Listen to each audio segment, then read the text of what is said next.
बोले शिव महापुराण की परम अद्भुत भगवान भोलेनाथ का साक्षात स्वरूप शिव महापुराण। कल हम लोगों ने कहाँ तक की कथा सुनी थी, याद है? कहाँ तक सुनी थी? कहाँ पे थे? हाँ, हमने पूछा कहाँ पे थे तो किसी ने कहा खापा में है।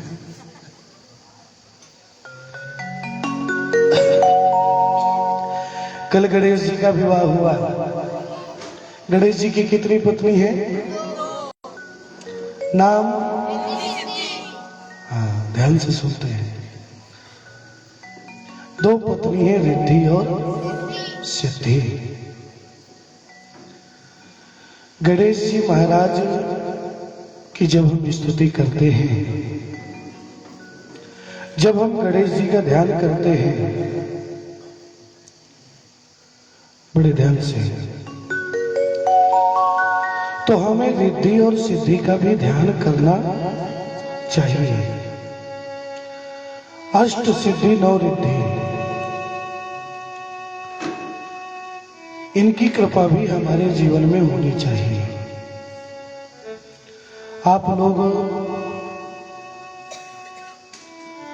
जब कभी नए घर का गृह प्रवेश होता है, वास्तु पूजा होती है, तो दरवाजे में स्वास्तिक बनाते हैं।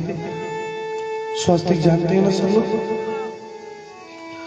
और दरवाजे में लिखते हैं शुभ और लाभ। ऐसे ही एक व्यक्ति हमारे पास आया, बोले महाराज इस समय लाभ नहीं हो रहा। हमने कहा डायरेक्ट लाभ पर मत जाइए, अगर आप शुभ करेंगे तो लाभ अपने आप होगा। अगर आप शुभ ही नहीं करेंगे तो लाभ नहीं होगा। शुभ से शुरुआत होती है।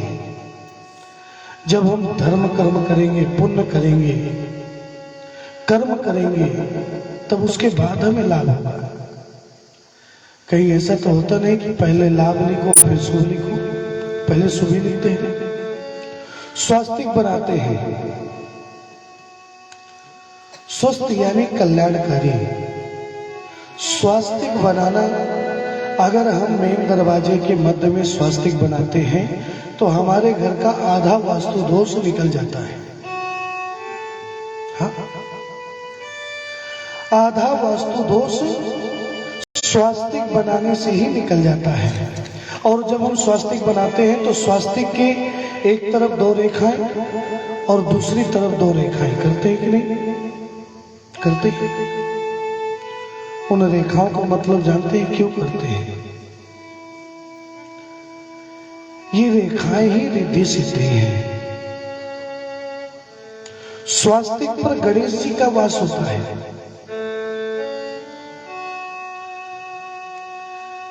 कितने लोग हैं जो अपने घर के दरवाजे में, मेन दरवाजे के बाहर गणेश जी लगा के रखते हैं? कई लोग हैं घर के मेन दरवाजे में बाहर गणेश जी लगे रहते हैं। कई लोग अंदर से लगा के रखते हैं, बाहर से नहीं लगाते। ऐसा भी है। अगर हम बाहर से गणेश जी लगाते हैं तो हमें अंदर से भी गणेश जी लगाना चाहिए। इसका बहुत बड़ा कारण है, गणेश जी के सामने मंगल होता है और पीछे अमंगल होता है। अगर हमने मेन दरवाजे में गणेश जी लगा दिया, पीछे नहीं लगाया, पीछे साइड, तो घर के अंदर अमंगल होगा। और अगर हमने अंदर से लगा दिया तो बाहर अमंगल होगा। इसलिए दोनों तरफ गणेश जी लगाने चाहिए। इसका विशेष ध्यान देना चाहिए। छोटे छोटे कारण हमारे वास्तु दोष को बढ़ा देते हैं, ये सत्य है।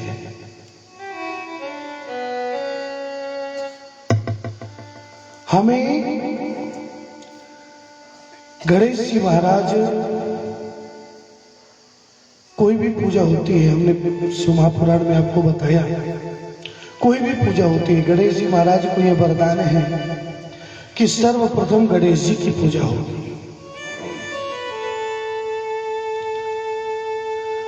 गणेश जी का ध्यान होगा, गणेश जी का स्मरण होगा।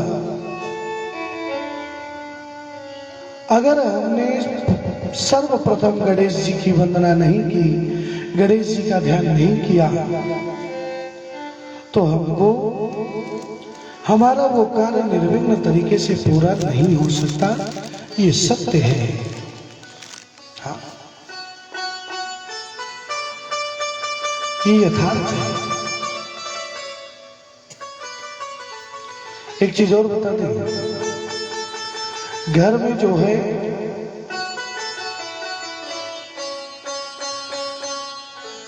घर में पूजा स्थान, सबके घरों में पूजा स्थान है।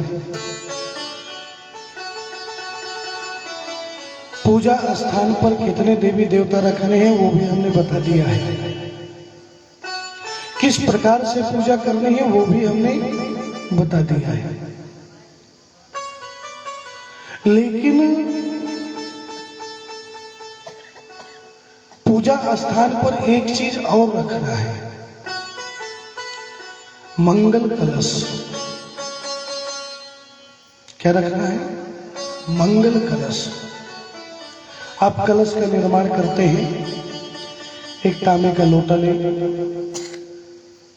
उसमें जल भरे, एक सुपारी, एक का सिक्का, थोड़े चावल,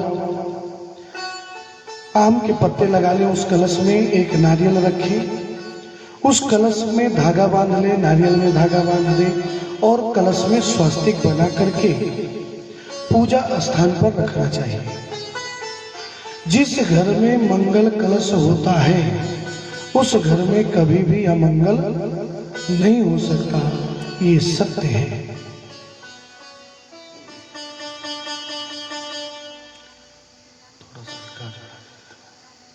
ये सत्य है, उस घर में अमंगल नहीं हो सकता। घर में पूजा स्थान पर मंगल कलश जरूर रखना है। ये कल महाशिवरात्रि है, महाशिवरात्रि के दिन ही मंगल कलश की स्थापना कर देना है। हर महीने की जो मास शिवरात्रि आती है, मास शिवरात्रि के दिन उसका जल बदल देना है, आम के पत्ते जो लगे हैं उनको बदल देना है, नारियल बदल देना है और फिर से कलश रख देना है। ऐसा मंगल कलश हमारे घर में हमेशा रहना चाहिए। जिस घर में मंगल कलश होता है उस घर में कभी भी अमंगल नहीं हो सकता, ये सत्य है, ये यथार्थ है।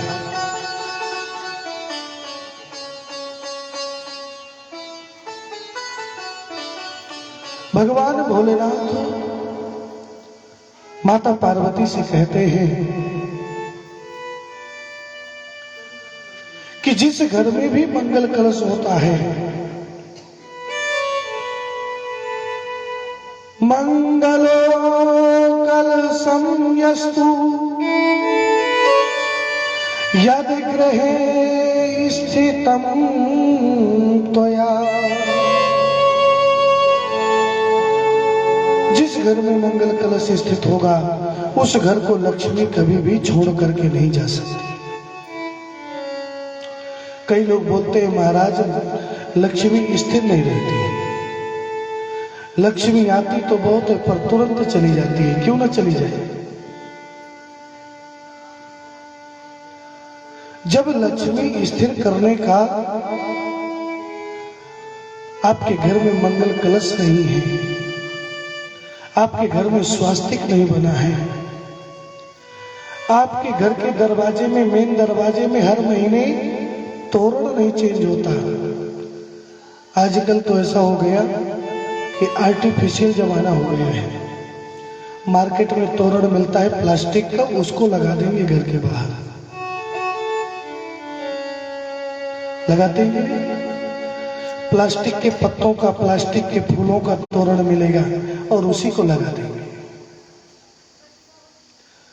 आम के पत्तों का तोरण लगाएं। आम के पत्ते आप देखिएगा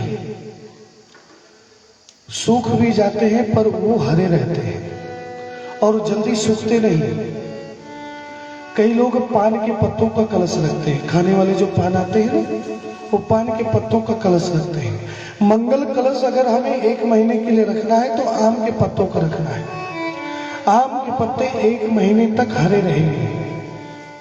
जो खाने वाले पान के पत्ते हैं ना, आज कलश रखेंगे, तीसरे दिन काले पड़ जाएंगे, गिर जाएंगे, खराब हो जाएंगे। लेकिन आम के पत्ते न खराब होते हैं न गिरते हैं। जिस घर में आम के पत्तों का तोरण हर महीने लगता है, जिस घर के बाहर सायंकाल घी का दिया जलता है या तेल का, कोई भी दिया जलना चाहिए, उस घर को लक्ष्मी कभी भी छोड़ करके नहीं जाती। कई घर ऐसे हैं, यहाँ तो माताएं बैठी हैं, जानती हो,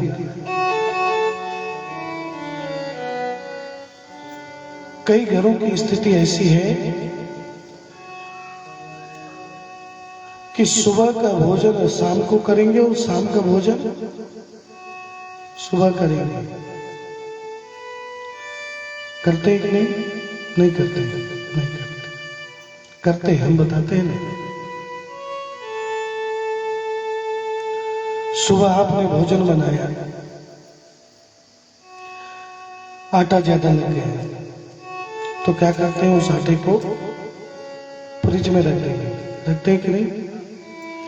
सुबह की सब्जी बच गई थोड़ी सी तो फ्रिज में रख दिए, दोपहर का बचा फ्रिज में रख दिए।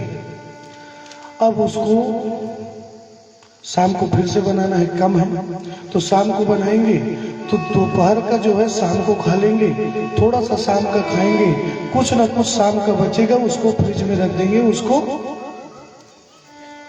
सुबह खाएंगे। यानी शाम का सुबह खाना ही है, चाहे थोड़ा खाए पर खाना पक्का है। अच्छा, कई लोगों को आलस से रहता है, शाम को भोजन बनाना है, शाम को लेट हो जाएंगे। कई लोग दोपहर में ही इतना ज्यादा आटा लगा लेंगे कि शाम का भी बना लेंगे, सुबह का भी बना लेंगे। करते हैं कि नहीं?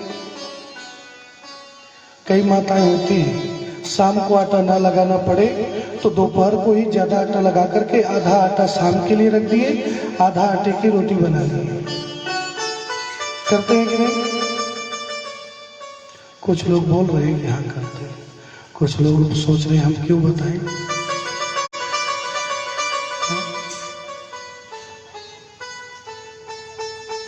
घर की बात घर के अंदर ही रखना है।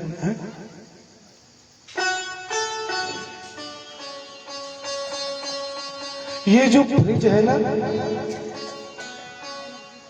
फ्रिज का इस्तेमाल, बोले महाराज हमने फ्रिज खरीदा, क्यों? भोजन खराब हो जाता है।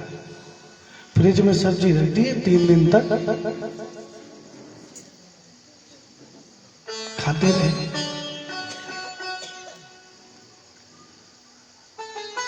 हम तो कहते हैं कि अगर फ्रिज ना हो तो व्यक्ति ज्यादा स्वस्थ रहे। एक तो ऐसा नहीं करेगा कि सब्जी लेकर के आ जाए 10 दिन की और फ्रिज में भर दिया। अब वो पत्ते सूखते नहीं है, सब्जी खराब नहीं होती, लेकिन जो सब्जी की ताजगी है वो तो चली जाती है, खराब हो या ना हो।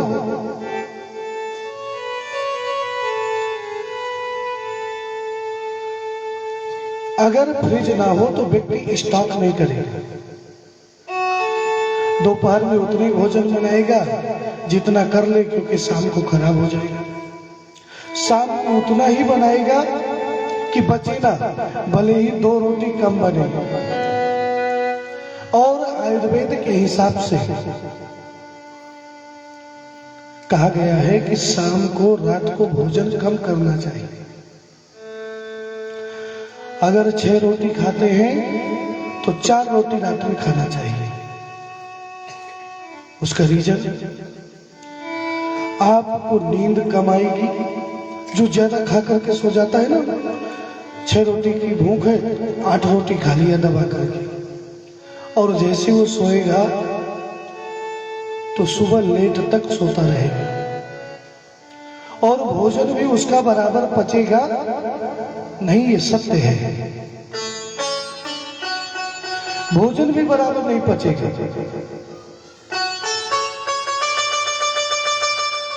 रात को हमेशा अगर ब्रह्म मुहूर्त में जगना है तो रात का भोजन हमें कम करना है। कई लोग तो ऐसे होते हैं, खास करके माताओं की स्थिति ऐसी आ जाती है कि भोजन बनाया, सब लोगों ने, घर के लोगों ने खा लिया, अब उसको भूख 4 रोटी की है, रोटी बच गई 6, तो सोचती है सुबह के लिए रख दूंगी तो खराब हो जाएगी।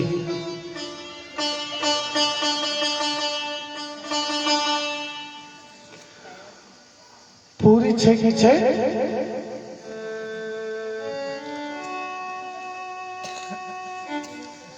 लेकिन गांव के लोग जो फिट रहते हैं ना, मेहनत करते हैं।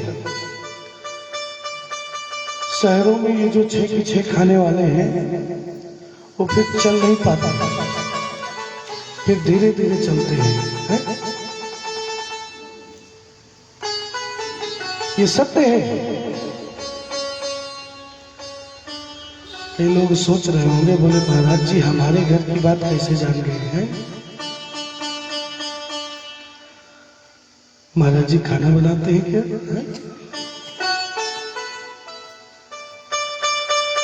ये यथार्थ है। कभी भी शाम का लगा हुआ आटा सुबह आपको नहीं खाना है। अगर आटा बच रहा है थोड़ा बहुत, उसकी रोटी बना लीजिए, गाय को खिला दीजिए, वो पुण्य का काम है।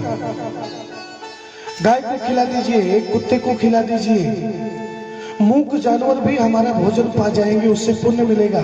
लेकिन अगर आप शाम का भोजन सुबह करेंगे, जितने भी बच्चे आजकल जो है, अब तो बहुत लोग ऐसा नहीं करते, पहले तो कई लोग ऐसा करते थे कि सुबह बच्चे स्कूल जाते थे तो रात का भोजन ही बासी भोजन करके चले जाते थे। जो बच्चे बासी भोजन करते हैं, निश्चित रूप से उनकी बुद्धि, उनकी स्मरण शक्ति तेज नहीं हो सकती। ये यथार्थ है, ये सत्य है। और इस चीज को तो हम मानते हैं क्योंकि पुराणों में लिखा है। और आज इस चीज को जानने वाले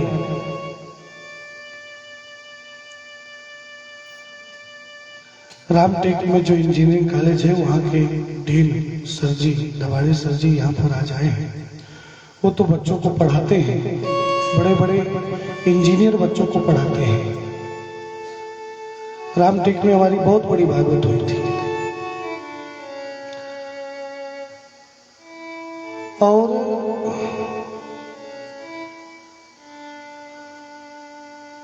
वहां इतने श्रोता आते थे हमारी कथा में कि जितने आप लोग बैठे ना, उतने लोग तो हमारे साथ आते थे।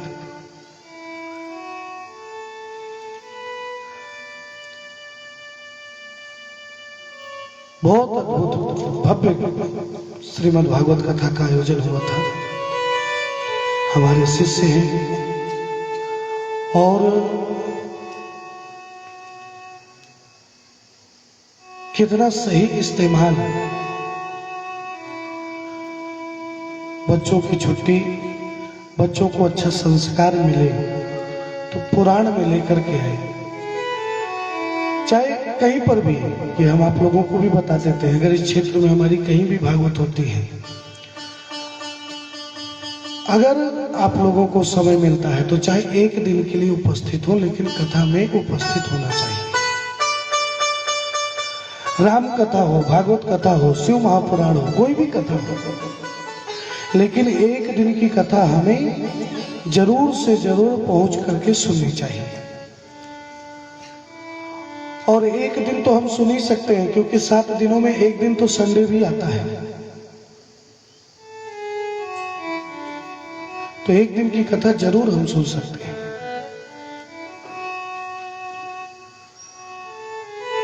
तो ये विशेष करके जो लोग अपने घरों में सुख शांति चाहते हैं, समृद्धि चाहते हैं, शिव जी की कृपा हो, वास्तु दोष न रहे, उनको इन सारी चीजों का विशेष ध्यान देना है। जिस बच्चे को अपनी अच्छी विद्या की विद्या अच्छी रहे, उन बच्चों को हमेशा पूर्व की ओर मुख करके पढ़ाई करनी चाहिए और पूर्व की ओर मुख करके भोजन करना चाहिए।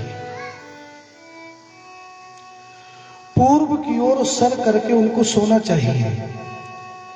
जिन भी बच्चों को अच्छी विद्या चाहिए, अच्छी बुद्धि चाहिए, अच्छी स्मरण शक्ति चाहिए, तो पूर्व की ओर मुख करके भोजन, पूर्व की ओर सर करके सोना, पूर्व की ओर मुख करके पढ़ाई करना। और जिनको धन चाहिए, जो पढ़ लिए हैं, अब धन की जरूरत है, उनको उत्तर की ओर मुख करके भोजन करना, उत्तर की ओर पैर करके सोना, उत्तर की तरफ सर नहीं करना, दक्षिण की तरफ सर करना, उत्तर की तरफ पैर करके सोना। और हमेशा उनका ऑफिस है, कुछ भी है, तो उनका फेस जो है हमेशा उत्तर मुख की ओर होना चाहिए। इन सारी चीजों का बहुत बड़ा इफेक्ट होता है। जिस घर में आजकल लोग घरों में पूजा स्थान बनाते हैं ना, कई लोग पूजा का स्थान अपने किचन में देते हैं, और किचन में पूजा स्थान बना करके जो चीज कभी खानी नहीं चाहिए, उसी चीज को किचन में बनाते हैं और भगवान के पास वो सुगंध आ जाती है। पूजा से ज्यादा, मंदिर रखने से ज्यादा हमें वो पाप मिलता है, दोष लगता है। कई लोग बोलते हैं महाराज हम बहुत परेशान हैं, हमेशा बीमार रहते हैं। जब इन सारी चीजों का आप लोग ध्यान नहीं देते हैं ना, तब हमें यही परिणाम भोगने पड़ते हैं, यही परिणाम हमें मिलते हैं। ये यथार्थ है और ये सत्य है। शिव महापुराण परम अद्भुत पुराण, जिस पुराण की गिनती 18 पुराणों में अगर सबसे श्रेष्ठ पुराण है तो शिव महापुराण है। क्योंकि शिव महापुराण जो है कल्याण करने वाला है, परमार्थ को देने वाला है। शिव महापुराण भोग और मोक्ष दोनों देता है। भागवत महापुराण से मोक्ष मिलता है, पितृ देवता संतुष्ट होते हैं, लेकिन शिव महापुराण जो है भोग और मोक्ष दोनों प्रदान करता है। और भगवान भोलेनाथ बड़े ही दयालु हैं, बड़े ही कृपालु हैं। कोई कैसी भी भक्ति करे, भगवान भोलेनाथ उसके ऊपर कृपा जरूर करते हैं। एक बड़ा अद्भुत भजन है कि मैं जपूं मैं तो जपूं सदा तेरा नाम, मैं तो जपूं सदा तेरा नाम, मैं तो जपूं सदा तेरा नाम, दयालु दया करो। मैं तो जपूं सदा तेरा नाम, दयालु दया करो। दयालु दया करो, कृपालु कृपा करो। ओ दयालु दया करो, कृपालु कृपा करो।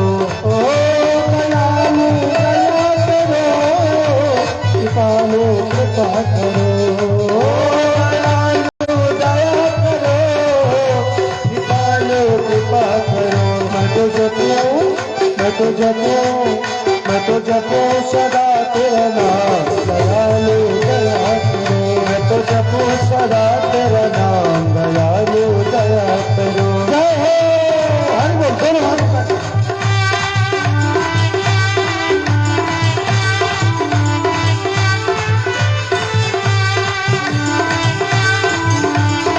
सभी के हाथ ऊपर।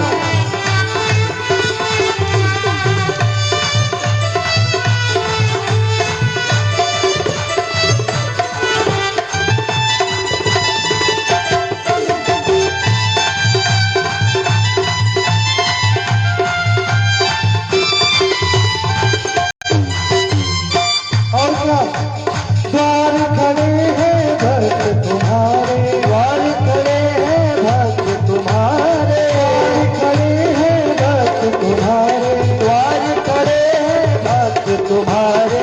अपनी दया के खोलो द्वारे, अपने दया के खोलो द्वारे, अपनी दया के खोलो द्वारे, अपने दया के खोलो द्वारे।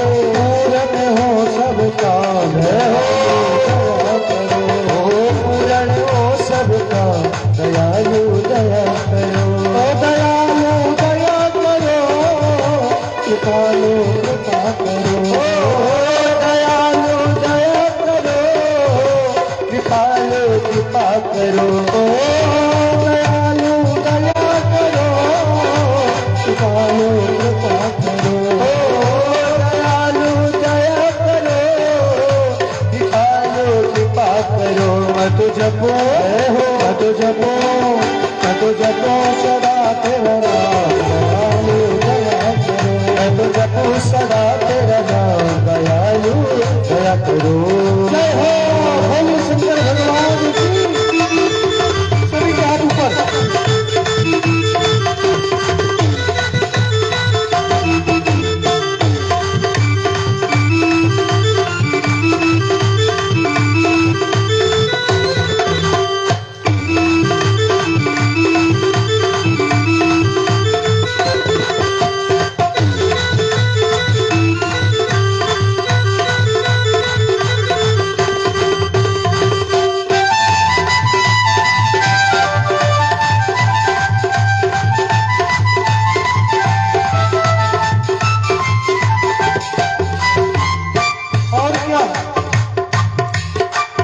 भजन कीर्तन गाऊं मैं तेरा, भजन कीर्तन गाऊं मैं तेरा, भजन कीर्तन गाऊं मैं तेरा, भजन कीर्तन गाऊं मैं तेरा।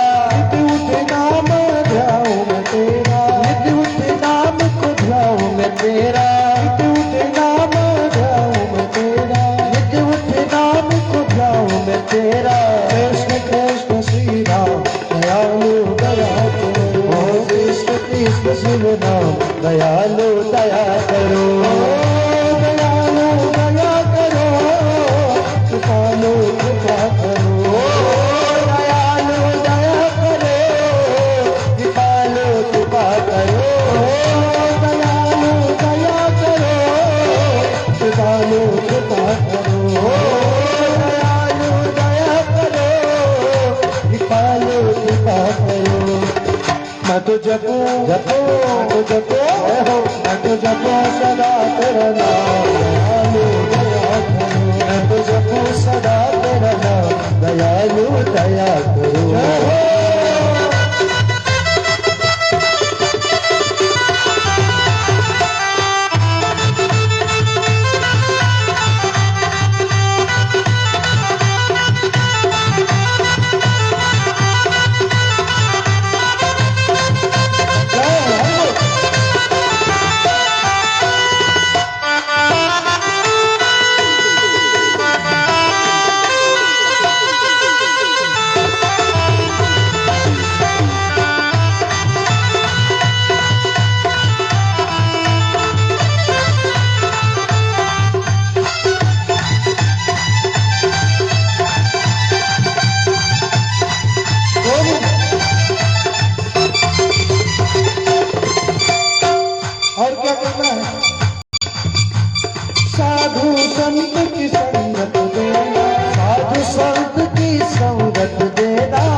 मैं तो जपो जपो जपो हो, मैं तो जपो सदा तेरा नाम, मैं तो जपो सदा तेरा नाम, दयालु दया करो।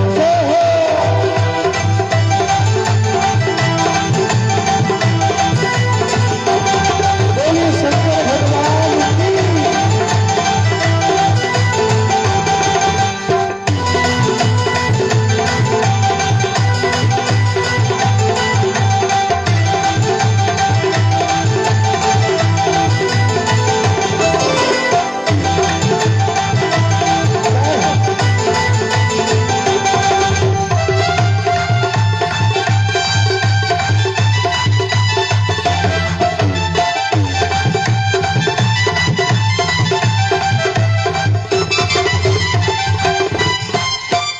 भगवान भोलेनाथ से एक ही प्रार्थना करते हैं, हमारे मन के अंदर एक ऐसी ज्योत जला दीजिए कि मुझे आपका दर्शन हो जाए।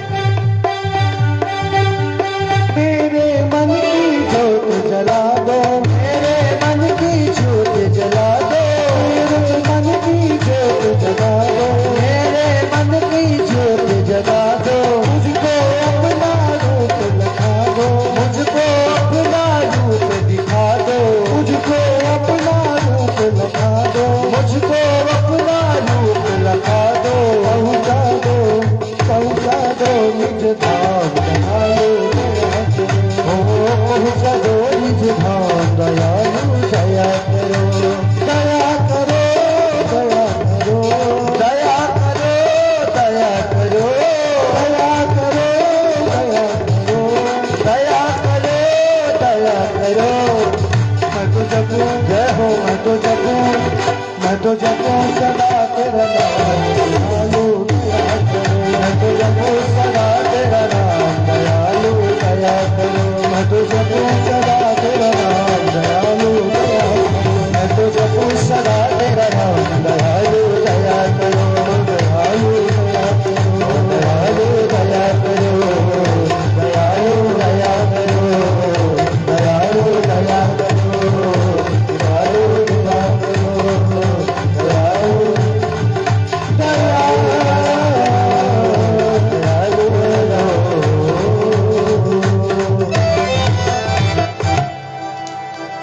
ओ मैं तो जपूं, मैं तो जपूं सदा तेरा नाम दयालु दया।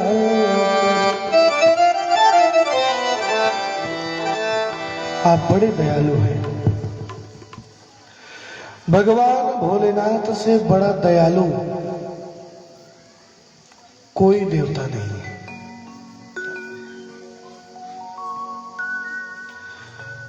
एक लोटा जल चढ़ाओ प्रसन्न, थोड़े से चावल फूल चढ़ा दो प्रसन्न। बड़े अद्भुत दयालु। 12 ज्योतिर्लिंगों में एक ज्योतिर्लिंग है बैजनाथ। कहां पर है मालूम है? झारखंड, देवघर, बिहार। परल्याम बैद्यनाथम आप लोगों ने याद किया है। लेकिन जो देवघर के बैद्यनाथ हैं, जो रावण के द्वारा स्थापना है, रावण लेकर के जा रहा था।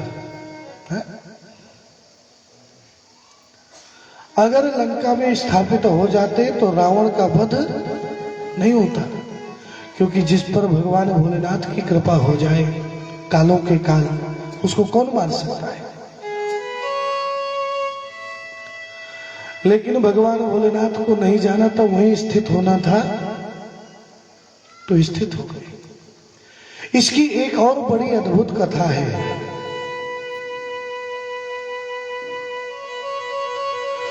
जहां पर बैजनाथ धाम है ना, शिवलिंग है, पूरा जंगल था, वहां पर शिवलिंग स्थित थे, वही स्थित थे। एक गाय चराने वाला, एक ग्वाला, उसकी एक गाय थी, वो प्रतिदिन गाय चराने लेकर के जाता था। वो गाय प्रतिदिन उस शिवलिंग के ऊपर जैसे ही आती तो उसका पूरा दूध जो है उस गाय का निकल करके उस शिवलिंग के ऊपर चढ़ जाता। जैसे ही घास खा करके गाय वापस घर आती तो गाय के दूध नहीं निकलता। एक दिन हुआ, 2 दिन हुआ, ग्वाले ने विचार किया कि आखिर ये दूध पीता कौन है। मेरी गाय घास खाने जाती है जंगल और शाम को आती है तो दूध नहीं, बछड़ा उसका घर में रहता है, तो ये दूध जाता कहां है। एक दिन ग्वाले ने छिप करके पीछे पीछे गया तो देखता क्या है कि एक जगह गाय खड़ी हुई और वहां पर पूरा दूध जो है गाय का निकल करके बह गया। गाय वापस आई, वो जाकर के देखा घास थी, घास को हटाया तो नीचे देखा कि एक बढ़िया ज्योतिर्लिंग शिवलिंग है।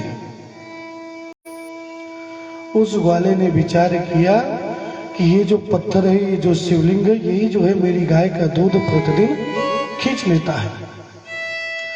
उसको बड़ा क्रोध आया और उसने क्रोध में आकर के उस शिवलिंग के ऊपर 4 डंडे लगाए। कितने डंडे? 4। और उसने नियम बना लिया, ये मेरी गाय का अगर दूध लेगा तो मैं प्रतिदिन 4 डंडे, भोजन बाद में करूंगा, डंडे पहले लगाऊंगा। अब प्रतिदिन जैसे वो दोपहर में भोजन करने भोजन करने को जाता तो पहले जाकर के शिवलिंग में 4 डंडे लगाता, फिर आकर के भोजन करता। और उस शिवलिंग में जाने के लिए एक नदी मिलती, नदी पार करके जाता। संयोग से कुछ दिनों के बाद बारिश हुई और नदी में बाढ़ आ गई। और जब नदी में बाढ़ आ गई, जैसे ही भोजन करने के लिए गया उसको ध्यान आया मैंने डंडा नहीं मारा आज। लेकिन नदी में बाढ़ है, उसने जो है नदी को तैर करके पार करके उस पार गया और 4 डंडे लगाए। जैसे ही 4 डंडे लगाया भगवान भोलेनाथ शिवलिंग से प्रकट हो गए। वरदान मांगो। वो डर गया, मैं डंडे मार रहा हूं कहीं भगवान भोलेनाथ मुझे न मारे। डर गया। भगवान भोलेनाथ ने कहा वरदान मांगो। बोले मैं कैसे वरदान मांगू, मैं तो आपको डंडे मारता हूँ। बोले इतने नियम से तो कोई जल नहीं चढ़ाता जितने नियम से तुम डंडे मारते हो। एक दिन व्यक्ति शिव मंदिर जल चढ़ाने जाता है, दूसरा छोटा सा काम आ गया तो फिर जल चढ़ाने नहीं जाएगा, काम में निकल जाएगा। लेकिन तुम ऐसे भक्त हो कि चाहे धूप हो, चाहे बारिश हो, चाहे ठंड हो, चाहे नदी पार करके आना हो, भोजन करने के पहले निराहार व्रत रख करके तुम मुझे डंडे मारते हो।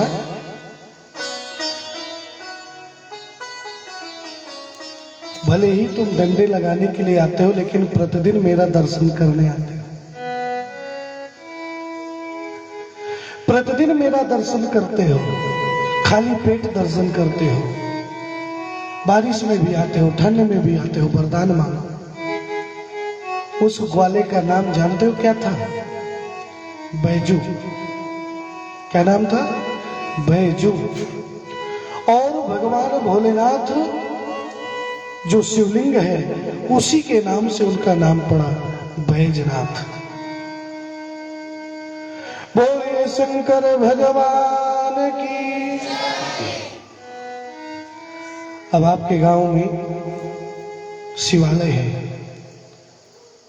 और शिव मंदिर होंगे। हमने पहले दिन की कथा में कहा था कि शिव से जल अति प्रिय। शिव जी को जल जो है बहुत प्रिय है। कितने लोग हैं जो शिव जी को जल चढ़ाते हैं? रोज प्रतिदिन कितना भी काम आ जाए, शिव जी को जल चढ़ाना है, ऐसा ही नियम रखना। लेकिन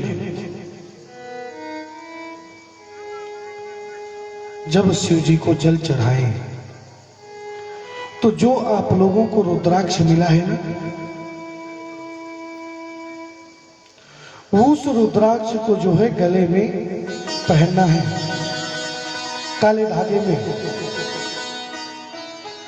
क्योंकि शिव महापुराण में यह भी आया है कि बिना भस्म त्रिपुण्येन बिना रुद्राक्ष मालया। अगर हमने भस्म नहीं लगाया, रुद्राक्ष नहीं पहना, तो भगवान भोलेनाथ की पूजा का पूरा फल हमें नहीं मिलता। तो अगर पूरा फल लेना है तो रुद्राक्ष गले में धारण करना है।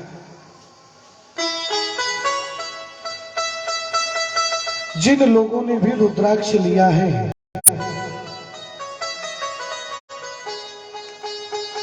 कल महाशिवरात्रि है, कल महाशिवरात्रि के दिन ही उसको धारण करना है। मंत्र हमने सभी को बता दिया है कि कौन सा मंत्र बोल करके रुद्राक्ष धारण करना है।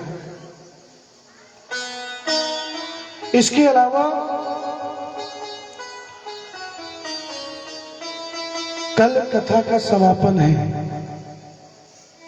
कल महाशिवरात्रि है। महाशिवरात्रि के दिन कथा सुनने का बहुत बड़ा फल है। जिसने 6 दिनों तक कथा नहीं सुनी, अगर कल की कथा सुनेगा तो उनको पूरे 7 दिन की कथा सुनने का फल मिलेगा। और जिसने 6 दिनों तक कथा सुनी, अगर कल की कथा मिस हो गई तो 7 दिन की कथा।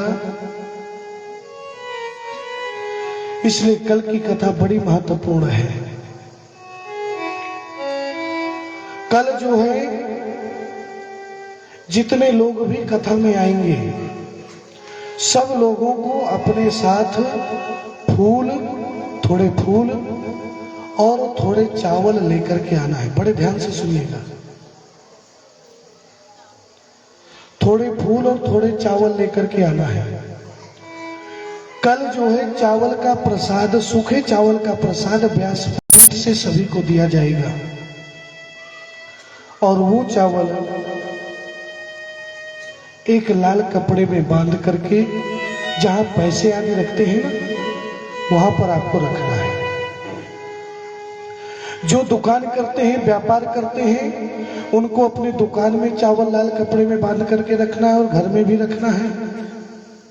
जो दुकान व्यापार नहीं करते, वो घर में जहां पैसे आदि रखते हैं वहां रखना है। फूल इसलिए लेकर के आना है क्योंकि कल शिव होली है।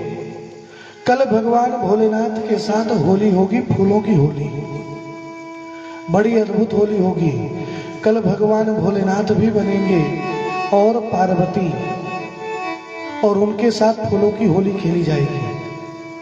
फाल्गुन का महीना भी है, होली आने वाली है ना, है? तो यहां पर होली होगी। कल यज्ञ है। यहां पर ठीक 5 बजे हमारा आगमन हो जाएगा। 5 बजे के पहले ही आगमन हो जाएगा। 5:30 बजे से यज्ञ प्रारंभ हो जाएगा, हवन। तो जितने लोग जोड़े सहित आ सकते हैं, तो जोड़े सहित यज्ञ में सम्मिलित होना है। जो जोड़े सहित नहीं आ सकते, अकेले आ सकते हैं, वो अकेले यज्ञ में सम्मिलित होंगे। जितने लोगों ने कथा सुनी है, सभी को हवन करना है, सभी को यज्ञ करना है। अगर हम यज्ञ कर रहे हैं, कथा सुन रहे हैं, तभी उसका पूर्ण फल हमें प्राप्त होता है। तो कल जो है पहले यज्ञ है और उसके बाद रात्रि में कथा का समापन है। कथा का जो समय है यही रहेगा, इसी समय कथा होगी। और कल जो है, कल सभी को रात्रि जागरण करना है कि नहीं? सोना तो नहीं है। कल कितने प्रहर पूजा करनी है? 4 प्रहर। कितने कितने बजे करेंगे?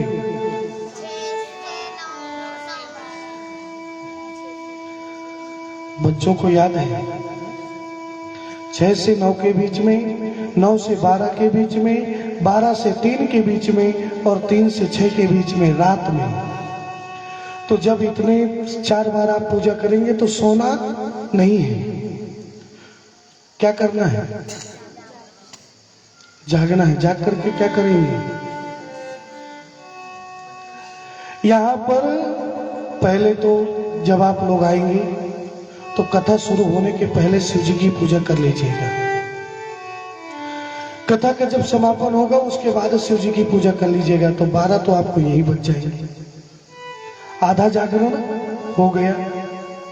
इसके बाद जब आप घर जाएंगे तो सोना नहीं है। शिव जी के पंचाक्षर मंत्र का जप करना है। कौन से मंत्र का? ओम नमः शिवाय, इसका जप करना है। महामृत्युंजय मंत्र किनको किनको याद है? जिनको महामृत्युंजय मंत्र याद है वो महामृत्युंजय मंत्र का भी जप करेंगे। जिनको नहीं याद है केवल ओम नमः शिवाय का जप करेंगे। 12 से 3 के बीच में पूजा करेंगे। यहीं पर पूजा करने आना है। हम यहाँ पर रजिस्टर लेके बैठे रहेंगे प्रेजेंट करने के लिए, कौन आया कौन नहीं आया।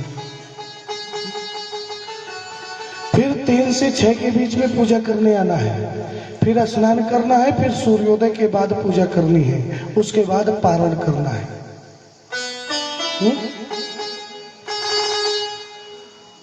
एक बड़ी अद्भुत आज एक प्रश्न हमारे पास आया था। उस प्रश्न का उत्तर देते हैं, क्योंकि बहुत लोगों के मन में ये रहता है। कई लोग क्या करते हैं, जैसे व्रत हैं, आज का पूरा दिन हमारा व्रत रहा, रात को 12 बजे तक व्रत रहे, रात को 12 बजे के बाद खा लिए। इसको व्रत बोलते हैं। पारण जो होता है सूर्योदय के बाद होता है। किसके बाद? सूर्योदय के बाद। आप लोग जो कल व्रत रहेंगे ना, आज तो बहुत लोग जो धीरे धीरे आ रहे हैं ना, कुछ लोग हमारे पास अभी आए थे, बोले महाराज अभी आए हैं, 9 बजे भोजन करने जाएंगे फिर आएंगे। क्यों? बोले 12 बजे के बाद भोजन करेंगे नहीं, क्योंकि शिवरात्रि लग जाएगी। तो जाकर के 9 बजे भोजन कर लेंगे फिर आएंगे कथा सुनने। हमने कहा बड़ी अच्छी बात है, पर आना जरूर। भोजन करके सो मत जाना है कि भोजन करने घर गए और घर में ही सो गए।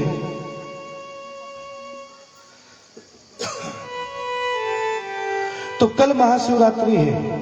कल एक एक क्षण हमारे लिए बहुत कीमती है। सुबह से लेकर के शाम तक भगवान का नाम निकलना चाहिए। शाम से लेकर के सुबह तक भगवान का नाम निकलना चाहिए। इसका विशेष ध्यान रखिए। शिवरात्रि का बड़ा अद्भुत महत्व है। भगवान भोलेनाथ जो भगवान भोलेनाथ की पूजा करता है ना, शिव महापुराण में आया है, चाहे वो राक्षस हो, मनुष्य हो, दैत्य हो, देवता हो, कोई भी हो, वो अजय हो जाता है, उसको कोई जीत नहीं सकता। एक बड़ी अद्भुत कथा है त्रिपुरासुर राक्षसों की। कौन राक्षस? त्रिपुरासुर। 3 राक्षस हैं। वो 3 पुरों के राजा हैं। एक सोने के पुर का, एक चांदी के पुर का और एक लोहे के पुर का। वो की भक्ति करते हैं, तीनों राक्षस शिव जी की आराधना करते हैं और शिव जी की इतनी तपस्या करते हैं कि उस तपस्या के कारण सारे देवताओं को हरा दिया। भगवान नारायण तक को हरा दिया। आज सारे देवता भगवान नारायण के पास पहुंचे, बोले महाराज ये जो त्रिपुरासुर राक्षस है, इस राक्षस से हमारा उद्धार कराइए। थोड़ी आवाज बढ़ा।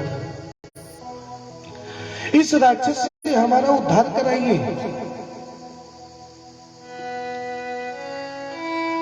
भगवान नारायण ने कहा मैं खुद उस राक्षस से नहीं जीत सकता, मैं खुद नहीं जीत सकता।